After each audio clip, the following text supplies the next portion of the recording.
Edmund Prowse read the will aloud and smiled when he reached her name. To Thomas's widow, he said, "The lighthouse at Widow's Reach, and nothing else." Laughter moved through the parish hall like a draft under a door. Mercy Hallet kept her spine straight and her hands folded, though her face burned. Everyone in Salt Hollow knew the light was condemned. Its stone crumbling above Holloway Reef, its last three keepers dead or vanished. Giving it to her wasn't generosity. It was a public joke dressed as law. She signed the paper anyway. Refusing meant the workhouse or her sister's crowded cottage in Cromer. By dusk, she stood alone inside the tower her father-in-law had kept for 30 years. A mason's level in her coat pocket, the one inheritance from her own father that still mattered. She struck the wall to test the mortar, and the stairwell answered wrong a hollow. Doubled echo where solid stone should swallow sound completely. Edmund found her there 2 mornings later, holding a demolition notice. 40 days, he said, then it comes down whether you're inside it or not. His eyes moved once, too quickly, toward the stairwell behind her. Mercy did not move from the step. "You came a long way to deliver a notice a boy could carry. I came to see whether you'd already given up." He set the paper on the sill, careful not to touch the damp stone. "There's a settlement I can arrange. £10, and the parish takes the demolition off your hands entirely. You'd never have to see it fall. And if I decline, then you watch it fall anyway, only poorer for the waiting." He tipped his hat and left her the notice, and she noticed he did not ask to see inside the tower itself, though every other visitor that week had asked for nothing else. She waited until his carriage wheels faded before she went back to the wall. Her father had taught her to read stone the way a physician reads a pulse, tap by tap, before he'd taught her anything else. This wall answered like a door built to look like a wall. She found no seam by eye, only by sound, and without tools sharp enough to open it properly, she left it sealed and turned instead to the parts of the tower that needed no permission to touch. The roof over the keeper's room had failed years ago, and rain had rotted the floor beneath it black. She swept out 3 seasons of gull nests and dead leaves before dark. In the corner, wedged between 2 floorboards too swollen to lift by hand, she found a mason's chisel, its handle long rotted away, the letters HB still cut into the iron near the tang. No mason in her father's stories had ever carried those initials, and no keeper's ledger she'd seen listed a mason at all, only an architect whose name every fisherman in Salt Hollow still resented for the tower's endless repairs. That evening she wrote to her sister and told her not to expect a visitor. It was the only letter she sent that week, and she sealed it before she could reconsider the wording. Cromer would have taken her in without question, fed her, found her a position, sewing or minding children, let her disappear quietly into someone else's household the way widows were expected to. She had turned that door shut with 4 sentences in her own hand.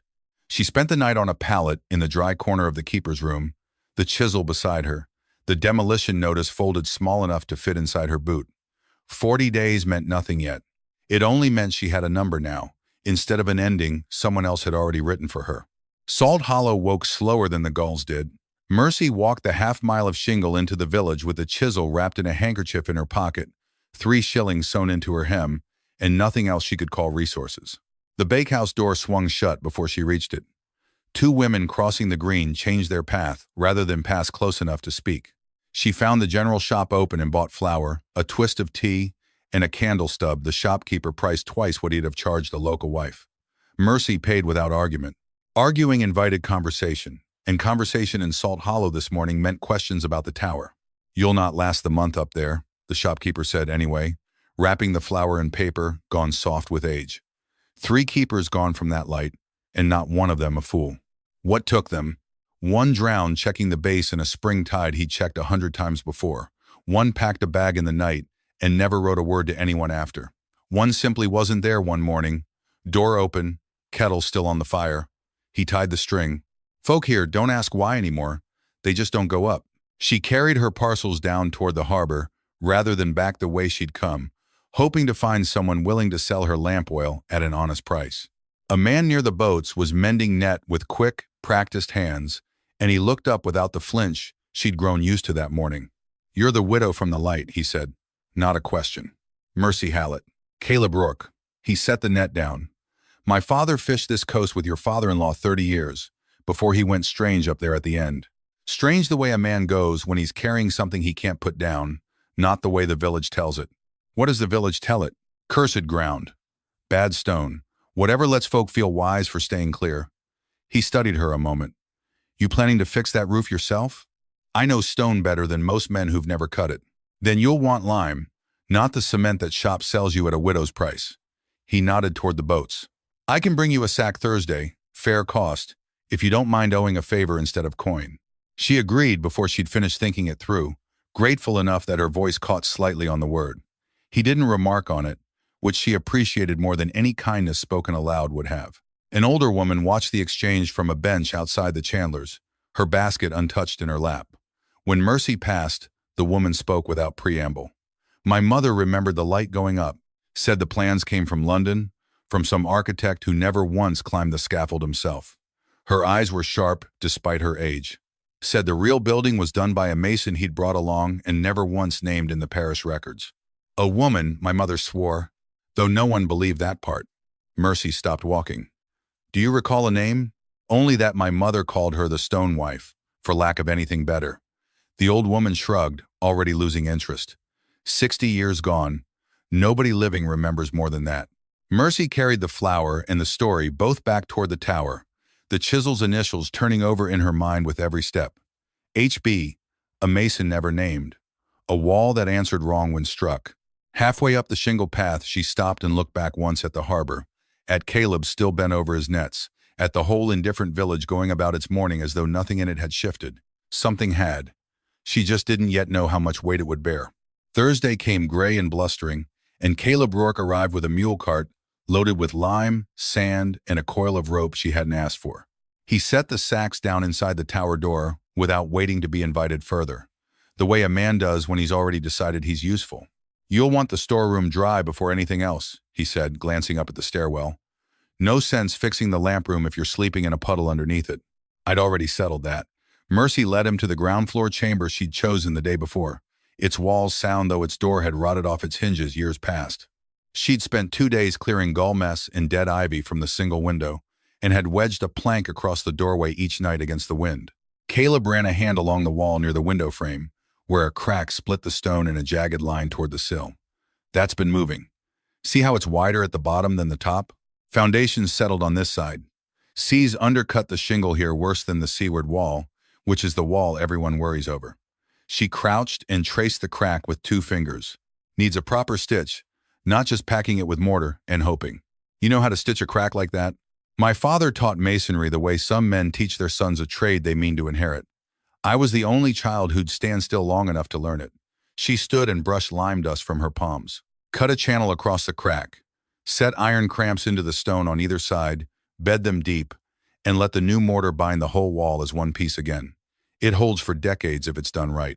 And if it's done wrong, then the wall falls exactly where it was already failing, only faster, because you've told it where to break.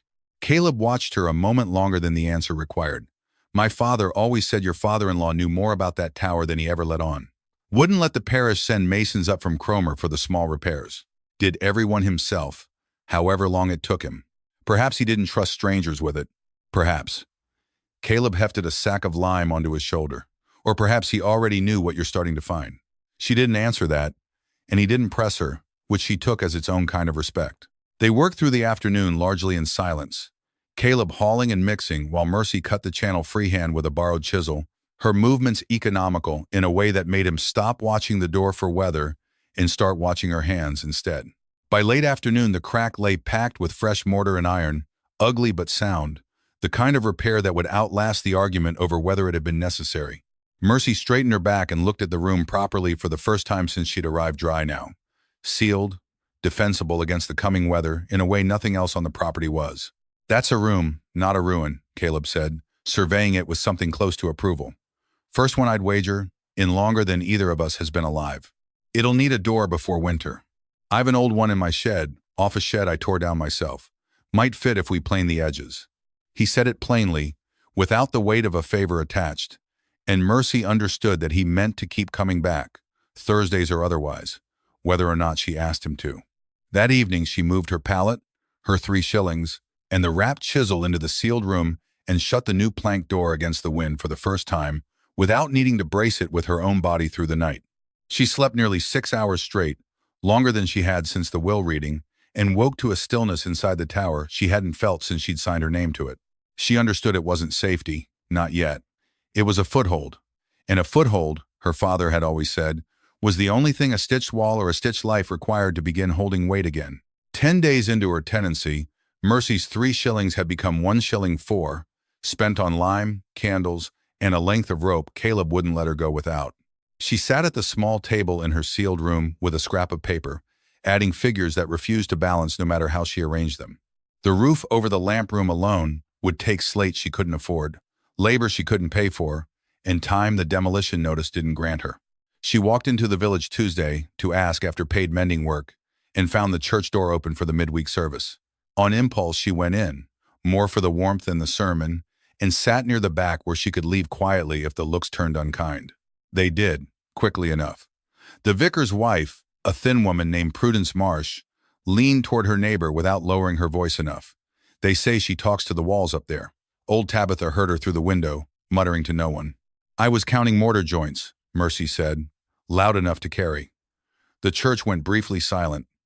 Aloud, because there was no one else to count them for me. If that's madness, half the masons in England share it. Prudence's face colored, but she said nothing further, and Mercy left before the sermon ended rather than sit through an hour of sideways glances. Outside, Edmund Prowse stood near the lich gate as though he'd been waiting for exactly that exit. You're making enemies of people who might have helped you, he said. I'm making enemies of people who've already decided what I am before I've said a word to them. That's not the same accomplishment. There's still time to reconsider the settlement. £15 now, if you'll sign before the month is out. He said it evenly, as though the number climbing meant nothing. You offered 10 a fortnight ago. Circumstances change. Then tell me what's changed. She held his gaze until he looked away first, toward the church rather than her. You raised the price before I've done anything but sweep floors and patch one wall. A man doesn't pay more for a ruin he expects to fall down for free in 40 days, Mr. Prowse. He pays more when he's afraid someone might find a reason it shouldn't. He recovered quickly, tipping his hat with a thin smile. Superstition suits you less than you think, Mrs. Hallet. He walked on without waiting for her answer, and she let him go, turning his own unease over in her mind the whole walk back to the shingle. She spent the afternoon at the parish records room instead of returning straight to the tower, asking the clerk, a stooped man named Josiah Whitlock, whether any account existed of the light's original construction. He produced a ledger bound in cracked leather, its early pages water-stained past reading. Most of the old accounts went in the flood of 31, he said, not unkindly. What's left starts later. There's this, though. He turned to a page near the damaged section, where a single line survived intact among smeared ink. Mason's wage, paid in full and in silence, per instruction of Mr. Aldous Prowse. Mercy read it twice, Prowse. Aldous. Edmund's grandfather, I believe, though I never knew the family well enough to say for certain. Whitlock closed the ledger carefully. Odd phrasing for a wage entry. Most simply say, paid in full. Do you have anything naming the mason? Nothing survived that far. I'm sorry. He didn't sound entirely sorry, and Mercy noted the way his eyes moved to the door before he spoke. The same quick, involuntary glance Edmund had given the stairwell on his first visit. She walked home with the phrase repeating itself against the sound of her own footsteps. Paid in full and in silence. Not simply paid. Silenced. And by an ancestor of the man now offering to buy her out before she could find out why. That night she returned to the stairwell wall with a fresh eye and a longer chisel borrowed from Caleb's shed, and struck the stone again where the echo had answered hollow 3 weeks before. The sound hadn't changed, but she had. She no longer heard a flaw in the tower. She heard a door someone had built to be found by exactly the kind of person the family had spent 2 generations trying to keep out. She did not open it that night. The hour was late, her hands unsteady with cold, and some instinct older than caution told her this was not a discovery to make carelessly, in the dark, alone. She banked the fire, wrapped the chisel back in its cloth, and let the wall keep its secret one more night. Caleb came before she sent for him, as though he'd read something in the set of her shoulders the last time they'd spoken. He arrived at dusk with a crowbar and a lantern trimmed brighter than the one she owned, and didn't ask why she wanted the wall open until they were both standing before it. You're certain, he said, because once it's open, it's open. No sealing it back up quiet if it's nothing. I'm certain there's something. She set her palm flat against the stone one last time, feeling for the hollow note she'd learned to trust more than her own eyes. A wall this thick doesn't answer wrong by accident. They worked the mortar loose around a seam she'd finally traced by lamplight, a nearly invisible line running floor to shoulder height where two courses of stone met at an angle no honest wall would need. The old mortar crumbled faster than fresh work should have, flaking away in dry curls that told her it had been disturbed before, patched and repatched by someone who understood exactly how to make a door look like a wall. The stone came free in one piece, heavier than either of them expected, and Caleb caught it against his chest before it could crack on the floor. Behind it lay a cavity, the width of a coffin, standing on end, dry, cold, and smelling of dust rather than the sea damp that filled every other corner of the tower. Mercy lifted the lantern into the gap. A tin box sat on a narrow shelf cut into the stone, its lid rusted at the hinges. Beside it, wrapped in cloth gone brittle and gray, lay a bundle roughly the shape and size of a small book. "Go on," Caleb said, when she hesitated. "You didn't stitch a wall and starve a fortnight to stop at the last stone." She lifted the cloth bundle first. It fell open in her hands, and half a notebook slid free, its remaining pages filled with fine, cramped handwriting and technical drawings, cross-sections of foundation, stone, measurements marked and remeasured in the same hand. The writing corrected itself as it went, the way a person writes when solving a problem in real time rather than copying a finished one. "That's engineering," Caleb said, peering over her shoulder. "Real engineering, not a keeper's log. It's more than half a notebook. Look." She turned it in the lamplight. The final pages had been torn out cleanly, close to the spine, leaving only a ragged fringe where drawings should have continued. Whatever conclusion the notebook had been building toward, someone had removed it deliberately and recently enough that the torn edges hadn't yellowed the way the rest of the paper had. She opened the tin box next. Inside lay a single folded letter, its ink faded but legible, and nothing else, no coin, no deed, no further pages, though the box was large enough to have held far more than one sheet of paper.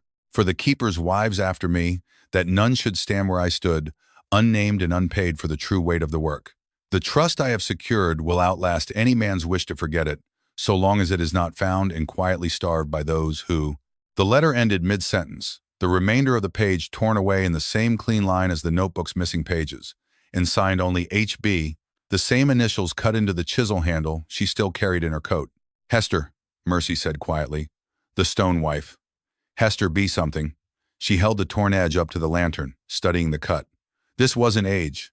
Someone came in here and took exactly what mattered and left exactly enough to prove there was ever anything here at all. Recent? No dust on the shelf where the box sat. Everything else in here is 30 years settled at least." She looked at Caleb and found he'd already reached the same uneasy place she had. Someone's been coming back. Not once. Enough times to know precisely what to remove and what to leave. Caleb glanced toward the stairwell, then toward the door, as though the tower itself might answer. "Your father-in-law kept this light 30 years and never let strangers near the small repairs. You think he knew. I think somebody's been managing this wall a great deal longer than you have." He set the stone panel carefully against the floor rather than back into place. "Question is whether he was guarding it or feeding whoever's been taking it apart one page at a time." Mercy said nothing. She wrapped the torn letter and the half notebook back in their cloth, gently, the way she'd have handled something living, and did not yet have an answer for either possibility. She only knew the tower had kept two truths behind that wall for decades, one hidden by the woman who built it, and one hidden, more recently and more deliberately, by someone determined that Mercy should never read it whole. Caleb didn't come on Thursday. He came instead on Monday, unannounced, without the cart, and without the easy manner he usually carried up the shingle path. Mercy saw him from the tower window and knew before he reached the door that something had shifted. "The harbor master posted new terms yesterday," he said, standing just inside the doorway rather than crossing to the fire as he usually did. "Mooring fees doubled for 2 boats. Mine and my father's." "Only 2? "Only 2 out of 11. He said it flatly, watching her face rather than the fire. The notice came from the parish trust office, signed by Edmund Prowse. Mercy set down the trowel she'd been cleaning. "He knows you've been coming here. He's known since the lime cart. Salt Hollow's not large enough to hide a mule and 3 sacks for long." Caleb pulled off his cap and turned it once in his hands, a habit she'd never seen him fall into before. "I can pay the new fee. It'll cost my father his winter savings, but we'll manage it. You shouldn't have to manage anything on my account. I didn't come here to be told what I should or shouldn't do." His voice sharpened, then softened again just as quickly. "I came to tell you plainly, because you deserve plain dealing more than most people I know. That's all." She turned toward the window rather than answer immediately, looking down at the harbor where his father's boat sat among the others, indistinguishable at this distance from any vessel that hadn't just become a lever against her. She thought of the torn notebook pages, the letter ending mid-sentence, the two truths the tower had kept, one buried by a woman trying to protect something, one buried more recently by a man trying to erase it. She did not want to become another reason for erasure, however small. "Stop coming," she said. Caleb went still. "That's not what I asked for." "I know what you asked for. I'm telling you what I've decided." She made herself face him. "I can cut a channel and set a cramp myself, slower without help, but I can do it. You have a father whose boat is the only thing standing between his winter and the workhouse. I won't be the reason that boat sits idle over unpaid fees. You'll never finish the roof alone before the 40 days are out. Then I won't finish it. I'll lose the tower instead of your family losing its boat, and that's the trade I can live with." She heard her own voice catch on the word live and pressed on before he could answer. "You've done more for me already than anyone in this parish owed me. I won't spend what's left of your father's savings to buy myself another fortnight. And if I don't agree to stay away, then you're choosing it against my wishes, and you'll carry whatever comes of that yourself." She said it steadily, though it cost her more than she let show. "I'd rather owe you nothing than owe you everything and watch you pay for it in fees you can't recover." Caleb studied her for a long moment, the cap still turning slowly in his hands. "Your father-in-law never let anyone close enough to be threatened for it. I always thought that was fear. Might be it was this instead. Might be both." He nodded once, accepting it though she could see it cost him too. At the door he stopped, not quite leaving. "I'll bring nothing up the shingle path myself. That much I'll grant you." He glanced toward the harbor, toward the boat that mattered more than either of them wanted to say aloud. "But I'll not pretend I don't notice smoke from your chimney every evening, or silence where smoke should be. If it goes quiet up here, I'm coming, fees or no fees, and you'll not talk me out of it twice." She let him have that much, because refusing it outright would have cost more than she had left to spend.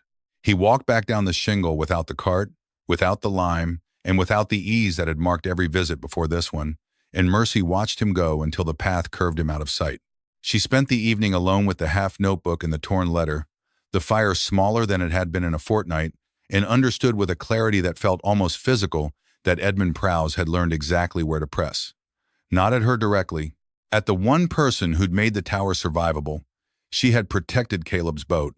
She had not yet found a way to protect herself from what his absence would cost. The roof, the winter, or the 40 days still narrowing above her like a tide she could hear but not yet see. The storm arrived from the northeast on the 22nd day, the wind loud enough by midnight that Mercy hardly registered the second sound beneath it, a dry crackle, wrong among the rain, coming from somewhere below her sealed room. She woke fully when the smoke reached her throat, not the damp gray smoke of a chimney drawing badly, but something sharper, oil-fed, already thick enough to catch the lantern light in moving sheets along the ceiling. She was on her feet and at the door before she'd finished understanding what she smelled.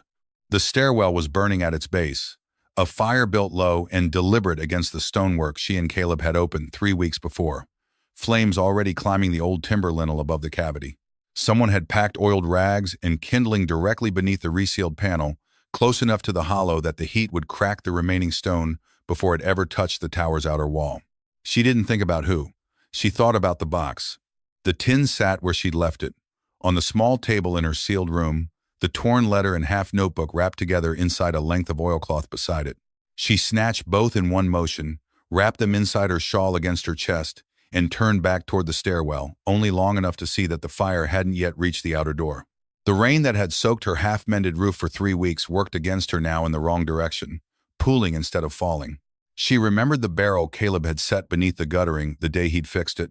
Precisely for a fire he'd warned her a dry tower, this old could carry faster than she'd expect. She hauled it to the stairwell edge and threw its contents against the base of the flame. Then again and again, her arms burning worse than the smoke by the 4th trip, until the fire guttered into smoldering char rather than open flame. She sat on the wet stone afterward longer than she meant to, coughing until her ribs ached, one hand blistered from a spark that had caught her sleeve before she'd noticed it. The tin box lay against her chest, undamaged. She unwrapped it with shaking hands to be certain.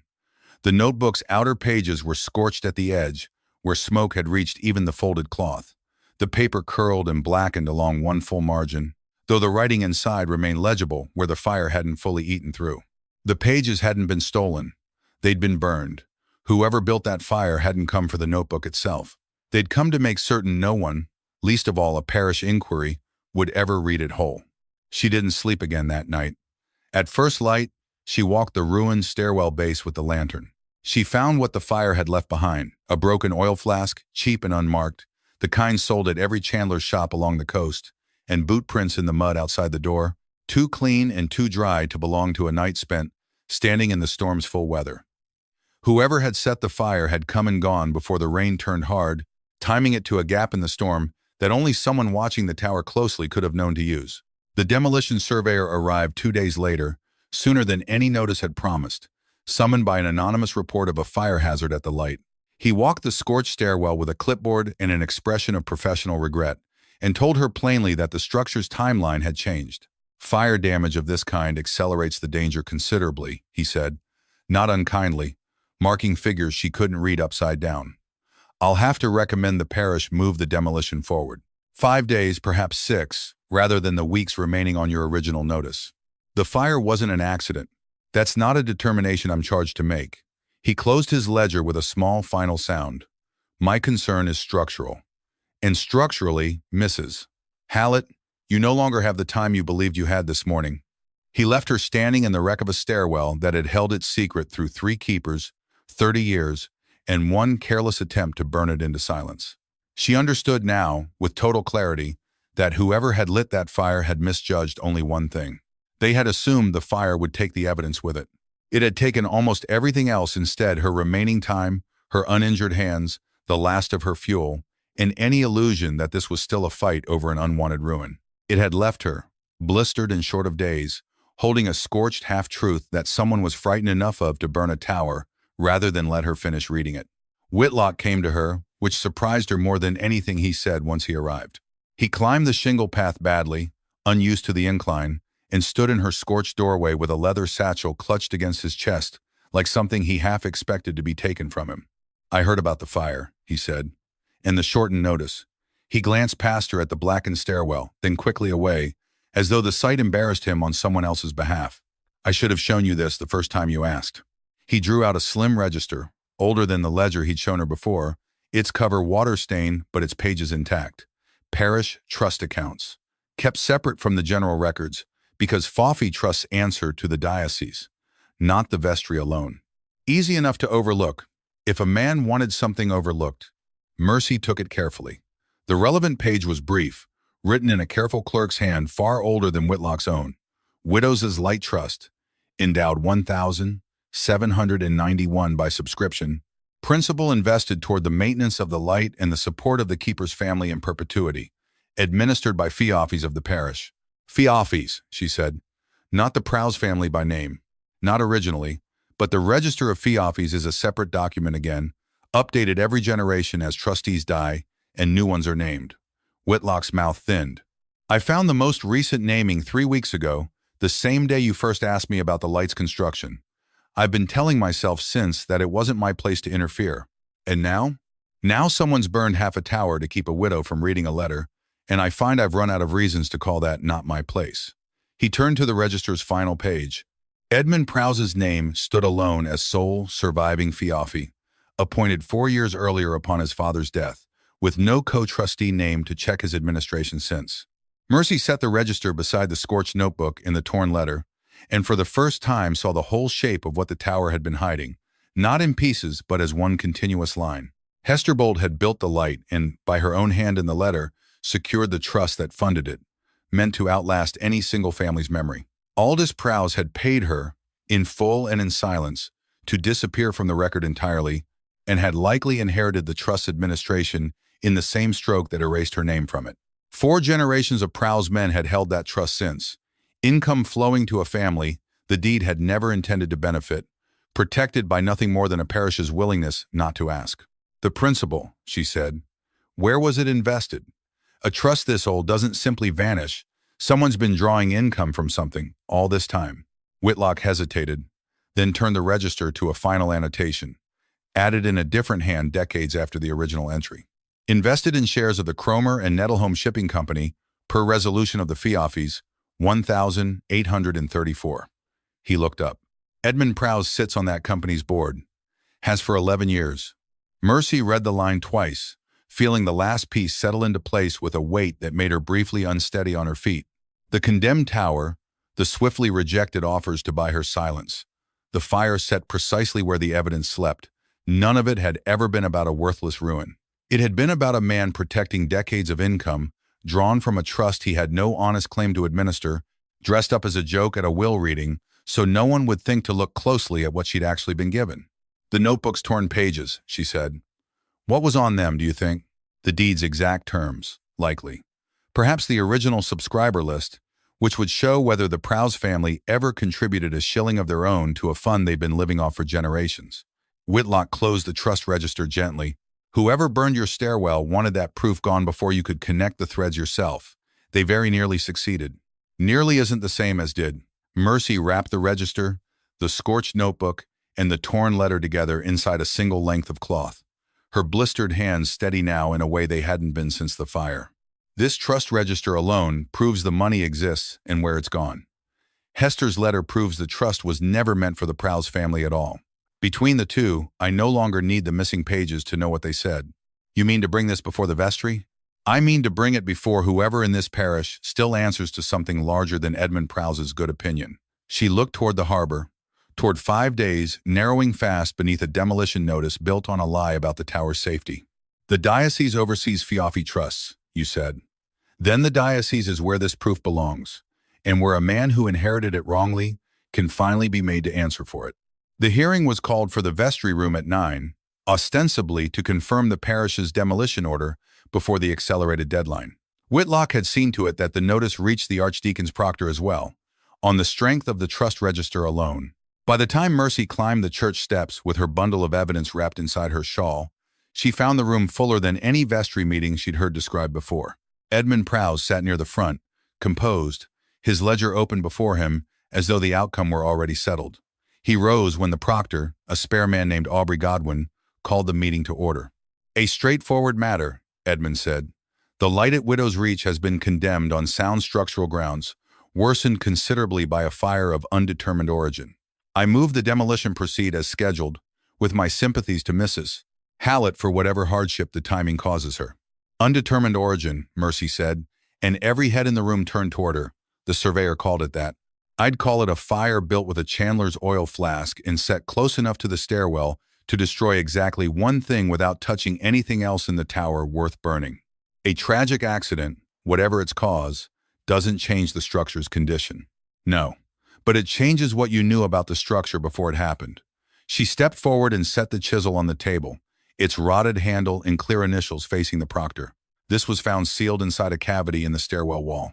Alongside it, a letter signed by the same initials and half a notebook of masonry drawings, both torn through deliberately before I ever found them." Edmund's composure held, but his eyes went once, briefly, to the chisel, the same quick motion she'd watched him make toward the stairwell the first week she'd known him. "I have no knowledge of any cavity.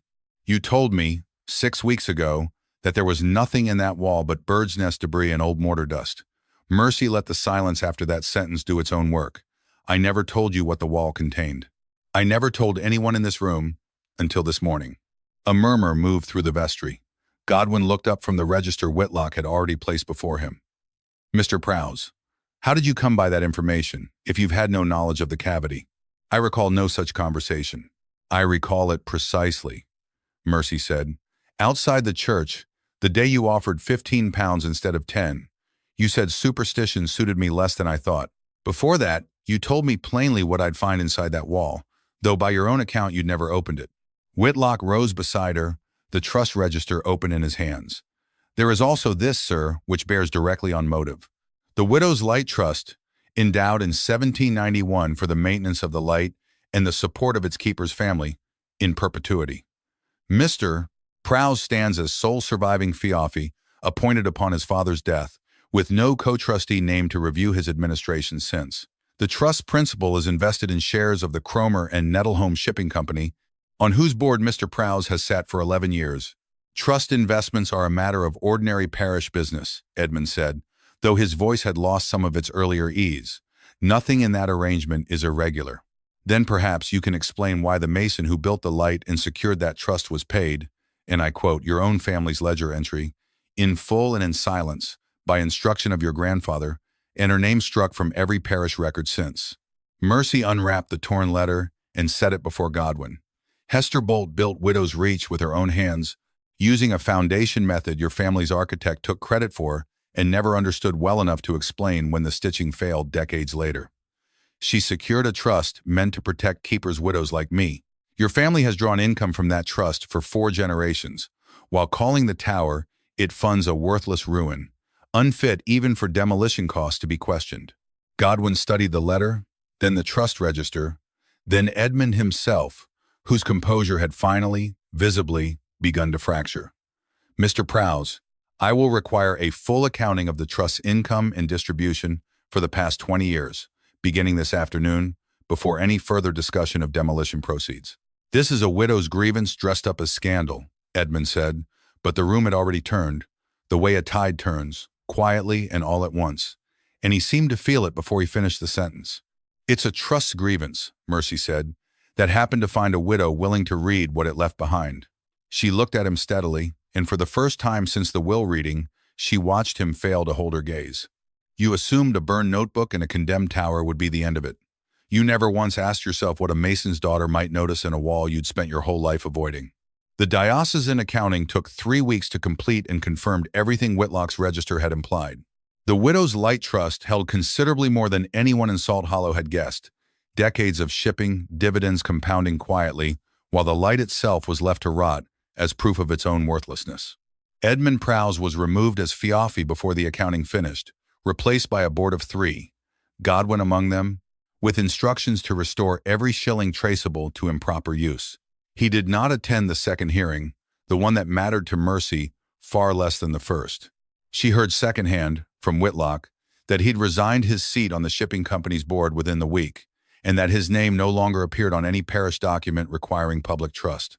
It amounted to something smaller than ruin, and more precise the quiet withdrawal of a man who had built his standing on a story nobody had troubled to check, now forced to live inside a version of Salt Hollow that knew the truth.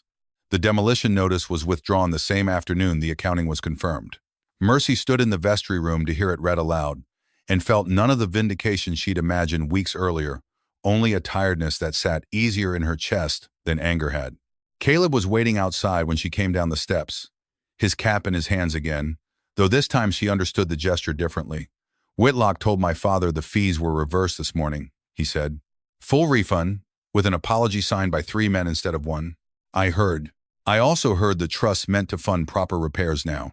Roof, stairwell, the lot of it, done right instead of scraped together with borrowed lime. He studied her. Meant to fund a keeper's wage too, I'm told. Regular, year on year.